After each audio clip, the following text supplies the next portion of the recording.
Vamos aproveitar esse fenômeno de indução para entender o funcionamento do motor corrente alternada, o motor elétrico mais utilizado na indústria. Alguém sabe a denominação desse motor, como é conhecido? Nós estamos falando aqui do fenômeno de indução. Pois é, ele se chama motor de indução. Né? Então o que nós estamos promovendo aqui? Agora não é uma única corrente. Agora são 3 correntes. Certo? Por quê? Porque nós estamos utilizando aqui aquilo que a gente tem na indústria e que vocês podem observar lá no poste. Né? No poste tem 3 fios, às vezes até 4. Né? O que nós temos ali? Em cada fio, conhecido como fase, nós temos uma senoide em cada um deles. Só que essas senoides, elas estão defasadas entre si, ou seja, não tem as 3 senoides ao mesmo tempo atingindo o mesmo valor máximo. Elas atingem esses valores máximos em instantes de tempo diferentes. Então elas estão defasadas a 120 graus. Por isso até que eu tenho as 3 bobinas aqui também equidistantes em cima de um triângulo equilátero, o que dá 120 graus de distância geométrica entre elas. Então cada bobina recebe uma daquelas senoides no sistema trifásico. Então eu acabo tendo aqui 3 campos magnéticos simultâneos, mas eles têm, no mesmo instante de tempo, eles têm intensidades diferentes. O efeito combinado desses 3 campos dá o equivalente ao pegar um bastão de imã permanente aqui e ficar movimentando em volta. É o mesmo efeito. Se eu pegasse um bastão de imã permanente e ficasse movimentando em volta. Ora, o que eu tenho aqui? Né? Posso colocar a mão, não tem problema. Né? Eu tenho aqui uma peça com material ferromagnético para concentrar campo, né? E alumínio. Tá certo? A mesma coisa aqui, ó. Mas precisa ser alumínio? Não, olha aqui, ó. As argoelinhas aqui, ó. Não são de alumínio. Tá certo? Tanto que não precisa ser de alumínio, ó. Eu tenho aqui, ó. Não é de alumínio. Qualquer metal. Desde que seja condutor de eletricidade. Então, alumínio, cobre, estanho, couro, tá certo? Desde que seja condutor de eletricidade.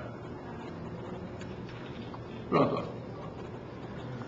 Tanto que os nossos estudantes aqui, né, na engenharia elétrica, eles veem tudo isso que vocês estão vendo aqui, né, e nós chamamos a atenção deles, porque isso aqui é a estrutura básica do motor mais usado na indústria, que é o motor de indução.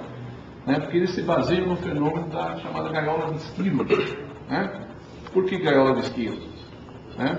Quem já viu em filme, né? Aquele americano babaca lá que resolveu pegar o esquilo da floresta e colocar dentro da gaiola para ficar girando. Daí o nome gaiola de esquilo. Tá certo? Mas tá bom. Olha o que mais que eu consigo fazer girar aqui, ó. Isso todo mundo conhece.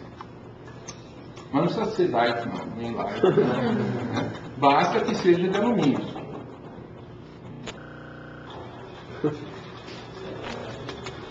Certo? Baseado no que? No princípio do fenômeno de indução descoberto por Faraday há muito tempo atrás. É proporcional à quantidade de bobinas que você vai ter e a frequência da rede elétrica, que no caso é 60 Hz no Brasil, né? É o valor aqui, 60 Hz. Então aí vai ficar dependendo da quantidade de bobinas e das conexões de bobinas. Então você consegue mudar a velocidade, que é o que a gente chama de quantidade de polos magnéticos, que é o que vai determinar a velocidade de rotação.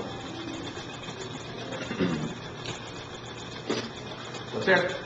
E agora tem um painel, logo no quadro aqui à direita, está saindo aí, tem um painel com a explicação desse protótipo que foi desenvolvido por 2 estudantes aqui da faculdade, já são engenheiros, né? E o que eles tiveram que fazer na época?